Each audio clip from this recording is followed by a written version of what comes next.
السلام علیکم، آپ دیکھ رہے ہیں دنیا نیوز۔ میں ہوں عمران۔ نیوز سے بڑے ضبط جان چکے ہیں۔ آغاز میں دھند سے متعلق خبر آپ کو دیں کہ پنجاب اور سندھ کے مختلف شہروں میں دھند کے ڈیرے رات سے دھندلا گئے۔ حد نکاح کم ہونے سے موٹر وے اور قومی شاہراہوں پر ٹریفک کی روانی متاثر۔ دھند کی وجہ سے موٹر وے M2 پر لاہور سے کوٹ مومن تک گاڑیوں کا داخلہ ممنوع۔ لاہور میں دھند کے ڈیرے، سردی کی شدت میں بھی اضافہ ہو گیا۔ موٹر ویز کے مختلف مقامات سے بند کر دیا گیا۔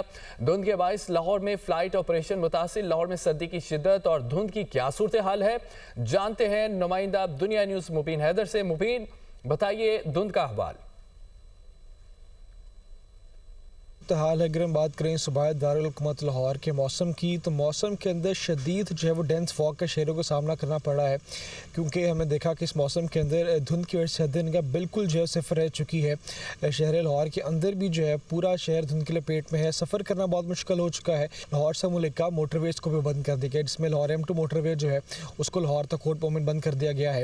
اس کے ساتھ ساتھ جو دوسری موٹر ویز ہیں جیسے M3 ہے اس کو فیض پور سے جہانا تک بند کر دیا گیا ہے۔ جو M4 ہے اس کو جو ہے وہ ملتان سے روڑی تک بند کر دیا گیا ہے، اور اسی طرح باقی M5 کو بند کر دیا گیا ہے۔ لاہور M11 موٹر وے جو ہے اس کو بند کر دیا گیا ہے۔ موٹر ویز کو بند کیے جانے کے ساتھ ساتھ جو ہے فلائٹ آپریشنز بھی بہت بری طرح متاثر ہوئے ہیں، جس میں لاہور سے ابو ظبی جانے والی فلائٹ جو ہے منسوخ کر دی گئی ہے، جبکہ لاہور سے مدینہ جانے والی پرواز جو ہے وہ تاخیر کا شکار ہے۔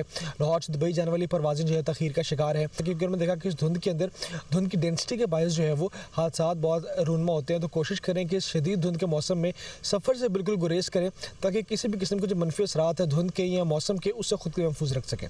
جی عالمی منظرہ میں سے خبر آپ کو دیں کہ فرانس، برطانیہ، جرمنی میں برفانی طوفان تباہی مچا رہا ہے۔ لاکھوں افراد بجلی سے محروم ہو گئے، اسکول بند ہیں، ہزاروں پروازیں منسوخ کر دی گئیں۔ برطانیہ سے جرمنی تک طوفان کے باعث خطرناک موسمی صورتحال ہے۔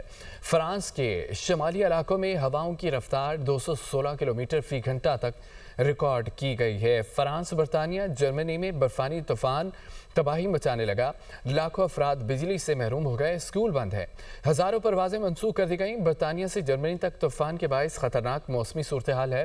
فرانس کے شمالی علاقوں میں ہواؤں کی رفتار 216 کلومیٹر فی گھنٹہ تک ریکارڈ کی گئی ہے۔ صدر ڈونلڈ ٹرمپ کہتے ہیں کہ ایرانی عوام آزادی کی طرف بڑھ رہے ہیں اور شاید اس سے پہلے ایسا کبھی نہیں ہوا۔ امریکہ ایرانی عوام کی مدد کے لیے تیار ہے۔ وینزویلا کے عوام سے محبت کرتا ہوں۔ وینزویلا کو دوبارہ خوشحال اور محفوظ بنا رہے ہیں۔ جو لوگ ہماری مدد کر رہے ہیں ان کا شکریہ اور مبارکباد۔ صدر ڈونلڈ ٹرمپ کہتے ہیں کہ ایرانی عوام آزادی کی طرف بڑھ رہے ہیں، شاید اس سے پہلے ایسا کبھی نہیں ہوا۔ ایران میں پرتشدد مظاہروں کی شدت میں کمی آ گئی۔ ایرانی ذرائع کے مطابق شمال مغربی تہران کے سوا باقی شہروں میں ہفتے کو صورتحال پرامن اور ٹریفک رواں دواں رہی۔ ایران میں جاری پرتشدد مظاہروں میں اموات کی تعداد 65 ہو گئی۔ مرنے والوں میں 15 سیکیورٹی اہلکار شامل۔ اسرائیل کے لیے جاسوسی کے الزام میں ایک شخص کو گرفتار کر لیا۔ ایرانی میڈیا کے مطابق غیر ملکی شخص کو ایرانی فوج نے پکڑا ہے۔ 100 مسلح فسادیوں سمیت پرتشدد مظاہروں میں اب تک 2500 سے زائد افراد کو گرفتار کیا جا چکا ہے۔ ایرانی حکومت کا یہ کہنا ہے کہ پرامن احتجاج پر کوئی پابندی نہیں ہے، فسادیوں سے سختی سے نپٹیں گے، املاک تباہ کرنے والوں کو نہیں چھوڑیں گے۔ ملک بھر میں انٹرنیٹ سروس تیسرے روز بھی بند رہی۔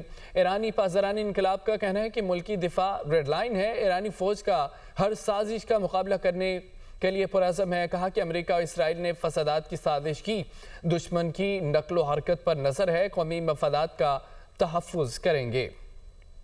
لندن میں ایرانی سفارت خانے کے سامنے ہزاروں افراد کا احتجاج۔ مظاہرین نے ایران کا پرچم اتار کر اپوزیشن کا پرچم لہرایا۔ ایرانی سفارت خانے میں گھسنے کے الزام میں 2 افراد کو گرفتار کیا گیا۔ ایرانی سفارت خانے نے دوبارہ سرکاری پرچم لہرا کر ٹویٹ کر دیا۔ برطانوی وزیر اعظم کیئر سٹارمر کی ایران میں مظاہرین پر تشدد کی مذمت کی گئی ہے۔ جدہ میں OIC وزیر خارجہ کا غیر معمولی اجلاس۔ صومالی لینڈ کو تسلیم کرنے کا نام نہاد اسرائیلی اقدام مسترد کر دیا۔ سیکرٹری جنرل کا صومالیہ کی خود مختاری کی حمایت کا اعادہ۔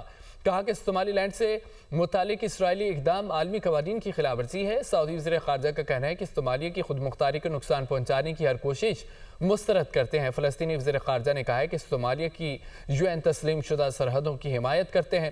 صومالیہ کے وزیر خارجہ نے کہا ہے کہ کسی کو اپنی زمین استعمال نہیں کرنے دیں گے۔